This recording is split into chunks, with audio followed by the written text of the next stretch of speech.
Bem-vindos a mais um encontro nessa aula quadrada aqui. A gente vai falar sobre dois princípios básicos que você deve levar para os seus estudos para a magistratura. Isso serve para a magistratura do trabalho, para o ENAM, para a magistratura federal, para a magistratura estadual. São dois princípios muito simples, mas que fazem toda a diferença. E tem uma questão aí na sua tela. De modo proposital, eu coloquei proposital porque a gente vai falar sobre a questão, não dos fundamentos em si, mas como que esse método, esses princípios de estudos, eles influenciam no enfrentamento dessas questões. Tive um professor na época da magistratura do trabalho, né, que eu estudava para magistratura, e eu nem sei se ele dá mais aula, mas para mim era o professor mais inteligente que tinha. E ele falava assim, ó, se a gente falar em caminho da magistratura, do trabalho, e eu acho que isso serve também para a magistratura estadual, embora na magistratura estadual e federal a gente tenha duas sentenças, então o caminho é um pouco menor, mas eu vou explicar essa adaptação. Ele falava, para a magistratura do trabalho, passou na primeira fase, 70% do caminho está andado. Na época não tinha ENAM. Ainda acho mais ou menos isso. O ENAM eu vejo ele como um ingresso, né? Ele não é parte do concurso em si.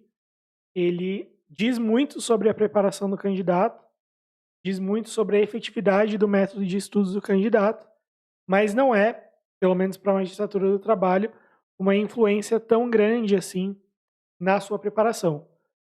Quando a gente fala de magistratura estadual, eu já acho o ENAM muito semelhante, então aí a coisa já é um pouquinho diferente. Você passou no ENAM, está habilitado no ENAM, tirou mais 70% da nota, você está com um belo de um caminho andado para a magistratura estadual. Embora na magistratura estadual tenha tributário, eleitoral, processo penal, exemplos de matérias que a gente não tem no ENAM. Mas o que ele fala? 70% do caminho, passou na primeira fase, 70% do caminho da magistratura do trabalho está andado. E eu concordo com isso ainda hoje. Eu acho que é uma realidade. Para a magistratura estadual, é uns 60% do caminho andado, porque a gente tem duas sentenças, civil e penal, mas o princípio é o mesmo para qualquer ramo da magistratura. Se você tem capacidade de responder 100 questões objetivas com o nível de dificuldade que a magistratura impõe, vai cobrar muita súmula, OJ, né, no caso de magistratura do trabalho, vai cobrar tese de repercussão geral, vai cobrar julgados de ADI, vai cobrar um raciocínio lógico muito mais e uma rapidez muito grande para responder cada questão, em torno de 2, 3 minutos aí, para você responder para cada questão da prova objetiva. Quando você chega na discursiva, você já tem essa base, porque você tem a capacidade de conhecer muitos temas. Então, concordo com isso ainda é válido, só que a gente tem que fazer o que isso, tem que ver o que isso implica na caminhada para a magistratura. Então, são dois princípios muito simples.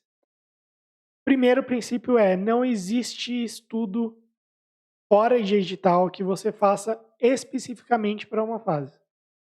Então, esse é o primeiro princípio. Não existe estudo específico para uma fase específica. O que isso quer dizer? Tudo que você estuda vai compor a sua base de conhecimento. Então, se você acha que doutrina não é importante para a primeira fase, se você acha que doutrina não é importante para a primeira fase, você acha que lei seca não cai na discursiva, ou que lei seca não é importante para a sentença, você está partindo de um pressuposto que existe um estudo que eu coloco numa caixinha e outro estudo que eu coloco em outra caixinha e assim por diante. E não é assim. tudo que você estuda vai compor a sua base de conhecimento. Existe o estudo mais aprofundado e existe o estudo mais superficial. A gente consegue aprofundar o estudo superficial e a gente consegue tornar superficial, dizer assim, um estudo aprofundado. Como que a gente faz isso? A gente aprofunda um estudo superficial fazendo isso aqui. Estudar, isso aqui é o artigo 157 do Código Penal, a gente coloca jurisprudência junto. Então, artigo 157, súmula 582, tema 1171 de repetitivo do STJ. Lá abaixo, súmula 610, 443, 916 de repetitivo. O que a gente faz com isso? A gente alia o estudo de lei seca com o estudo de jurisprudência. Mas, professor, não são dois estudos superficiais? São. Mas o conjunto torna esse estudo mais aprofundado do que apenas ler o artigo 157, parágrafo 1º, parágrafo 2º, sem aliar esse estudo ao estudo de jurisprudência. Esse é um exemplo bem bobo. Mas no conjunto, se você vai no 157, 158 e assim por diante, vai somando o estudo de jurisprudência junto com o estudo de lei seca, você acaba tornando esse estudo que seria superficial mais completo. Como? Pelo conjunto. E a gente tem um outro meio de tornar o estudo denso, o estudo aprofundado, em um estudo mais superficial, mais simplificado. Aqui é um exemplo de material do nosso curso. O que você vai fazer? Vai fazer a leitura, isso aqui, imagine que o material é uma doutrina. Vai fazer a leitura e vai selecionando temas, partes importantes do que você vai lendo. Então, o controle é alguns princípios. Controle de constitucionalidade, supremacia da Constituição. Você vai lembrar por que tem que ter supremacia da Constituição. Porque se as leis forem num sistema flexível e tal, não tiver uma Constituição rígida e suprema, então não vai ter nada para amparar um bloco de constitucionalidade. E assim você vai, unidade do ordenamento jurídico, vai fazendo destaques do que você acha importante. Você pode colocar uma outra cor para partes que você não entendeu. Então, vamos supor que você não entendeu essa parte aqui. Colocou em verde ali. Depois, você com calma volta para estudar. Quando você for fazer a revisão do seu estudo, o que você vai fazer? Pegar só as partes selecionadas para ler. Então, você fez uma leitura densa e depois você consegue extrair um material. Você pode colocar isso aqui num caderno, você pode colocar isso num material digital ou o que for, mas você seleciona isso e coloca num lugar diferente. Ou pode estudar só os grifos, para quem está mais avançado. E aí você torna o estudo mais simples. Então, para quem está em dúvida aí, esses materiais que eu mostrei são partes do nosso curso do Enan direto ao ponto. O Enan direto ao ponto ele é feito com metas semanais, com todo o material de lei seca e doutrina que você precisa estudar naquela semana. O cronograma semanal, para a gente, é a melhor coisa que tem, porque ele é flexível. Então, você consegue cumprir ali com um cronograma. Caso você tenha algum imprevisto ali um dia da semana, você compensa nos demais dias estudando um pouquinho a mais. Então, basicamente, é isso. Então, esse é o primeiro princípio. Não existe estudo para uma fase só. E o que isso quer dizer? Isso tudo que eu passei com vocês, né, falando de doutrina, de fazer destaques, quer dizer que vai chegar um determinado momento que você vai precisar funilar, sim, os seus estudos para a prova que tem o edital aberto. Então, abriu o Enan, você vai lá e faz estuda apenas para o Enan, certo? Beleza. Como que você vai fazer isso? Você vai pegar a lei seca e ler da mesma forma, vai ler e reler lei seca dessa forma aqui, tornando o estudo que era superficial, um pouco mais aprofundado pelo conjunto, como eu falei. E vai ler apenas os destaques do que você separou aqui como coisas importantes e ler com mais calma o que você não entendeu e ver, filtrar se é importante ou não. Professor, mas se eu não entendi antes, como que eu vou entender agora? É simples. O que você estudou antes, você não tinha base. Às vezes essa parte que você leu, não é exatamente essa, mas eu vou dar um exemplo. Às vezes isso aqui que você leu, não, é importante. Você leu isso? Lá em direitos humanos vai ter blocos de constitucionalidade e blocos de convencionalidade, por exemplo. E aí você lê o mesmo tema de parâmetro de controle, agora em direitos humanos, depois de ter estudado mais matérias, ter um pouco mais de bagagem e de base, e aí você vai ter mais chance de estudar. Então, mais chance de aprender. Então, quando você vem aqui e volta, nossa, mas isso aqui é fácil. Lá em direitos humanos eu entendi. Porque lá foi um pouco mais aprofundado, a linguagem foi diferente, e isso me ajudou a entender melhor o que estava dito ali nessa parte que eu destaquei. Então, basicamente, é isso. Esse é o primeiro princípio. Não existe estudo específico para uma fase. Existe estudo mais superficial e mais aprofundado. E existe jeito de superficializar o estudo denso e de aprofundar no estudo superficial. Parece um contrassenso, mas essa é a realidade, tá? Beleza. Então, esse é o primeiro princípio. Segundo, que é ligado ao primeiro. A gente eu vou falar o princípio e depois eu explico. Princípio número 1, não existe estudo específico para uma fase.